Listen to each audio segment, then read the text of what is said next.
So this is my debut into the live streaming portion. Hello everyone. I I wanted to see or contribute towards the learning of astrology. What we have noticed all over our experience, okay, that astrology is such a vast and it's so confusing. There is no clarity in the way people perceive things. There are a lot of things in astrology which is they don't even know what does yoga mean, and they come up with questions which are completely absurd in many times. That's how the questions are. Little they understand what yoga means. Okay, so there are great astrologers there in the field, and they give you explanation, but what happens is the way you consume those knowledges is something different. Whenever you talk about uh, astrology, we first thing that we forget to address that it is all about timing of the events. Okay, where it is like we are not. We totally forget, and it's almost every time it's astrology is the first stop for most of them when they are in trouble.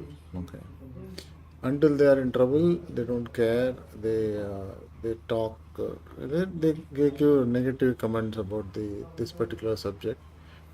But when they personally go through the problem, they come to know that not everything can be explained in life. Okay, so where astrology brings up that particular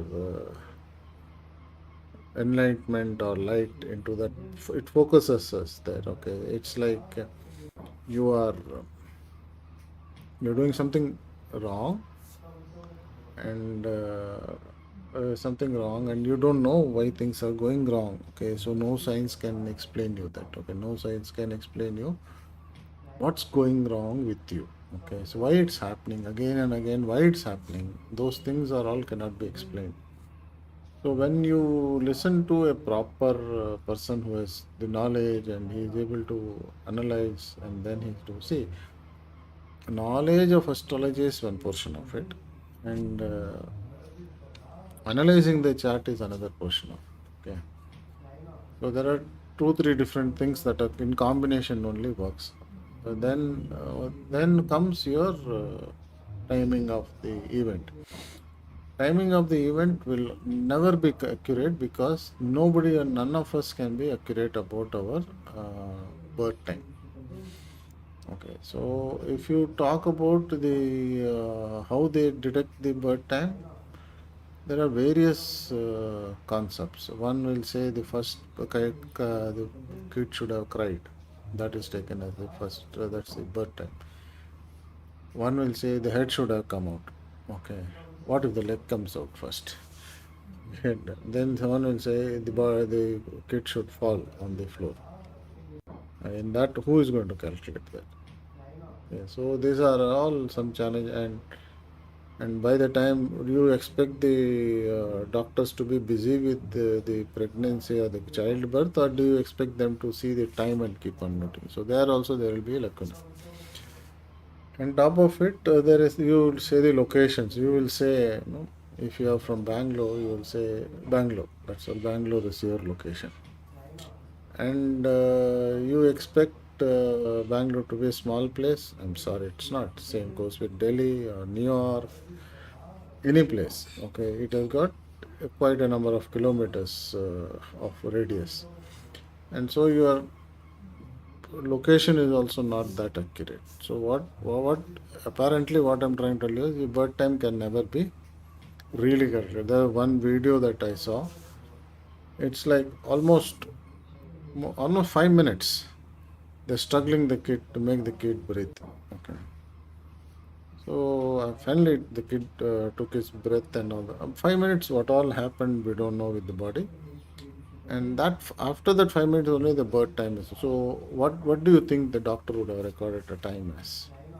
So he was busy in saving the kid. Okay.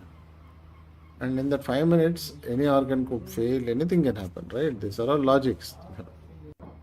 So what's important is finding the birth time properly. So that is the reason.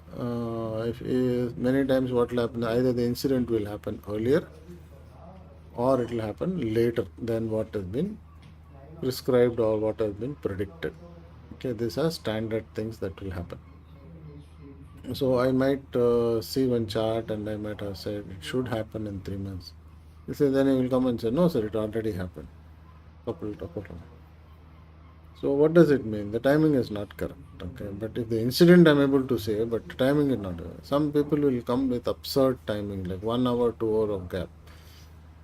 So that is also sometimes they will come with days changes. Okay, so when you ask, they will describe something else, and that will not even match with the climatic conditions that were there on that day. So these are all some challenges that are there when you talk about astrological industry or as a model. So what? Okay, you are telling me all these things, confusion. So what is the correct answer? So if you logically look at it, it is my first breath and my last breath is my life. So if I stop breathing, I'm dead. If the moment I start breathing, I'm conscious, I'm alive. So the first breath that we take is what we have to find out from any chart. So that is where we have to take the past incidents, put it in sequence, and then match all the rules. See if all the incidents matches according to the rules that are prescribed. This is fairly easily done because the rules are set in ALP astrology. But other than that, in the traditional one, we still can do it. It's a humongous task, and we have to struggle and come to that.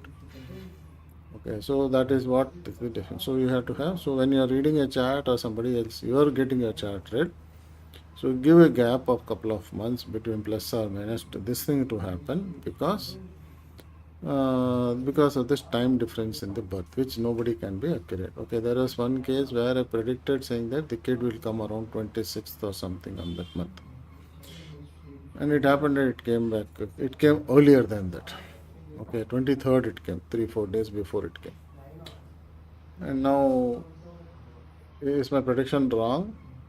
Because the kid has come as a long time kid has come on just that 3 days earlier it came. So that means what? Somewhere there is some couple of seconds or whatever is different in the chart. So when you read properly, you should be able to get the this thing. So you have to have a buffer time. Okay, all said and done. So where does the your chart starts from? We all start from something called as soul, right? We call it as soul. So what is soul? Soul is supposed to be sun. Okay, agreed. So we all say sun is better. Okay, this soul is there with everybody, and we say ultimately it has to go back to the origin to get. Then that is what is called as moksha. That means you will not have a birth again. So now when you do this, when the soul comes in, so soul is indicated from the fifth house, right? The fifth house indicates the soul. The fifth house indicating the soul, and why do we? Then what happens to where does it go and reside? If those is soul, okay, agreed. And where does it go and reside? That answer somebody should say. Now, there is one logical explanation to this. So, what happens? You have this chart, right? Your chart is there. So, when you have the chart, if you look at it, I will try to see if I can bring a chart here. Okay. Transition.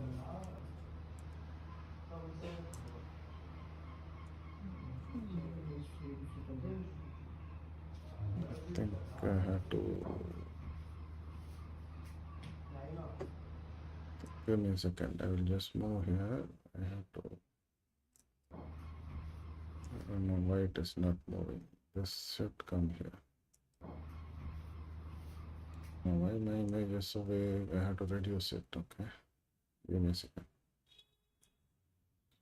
Let's pick up this chart. Let me translate it. Okay.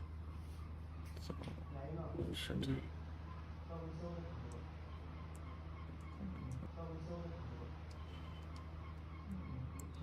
this electronic things, you get benefit, at the same time you have problems also. Okay, here it comes. Okay. So now we have a chart. Okay. So now what we will do is we will just see in the chart how can we bring in some of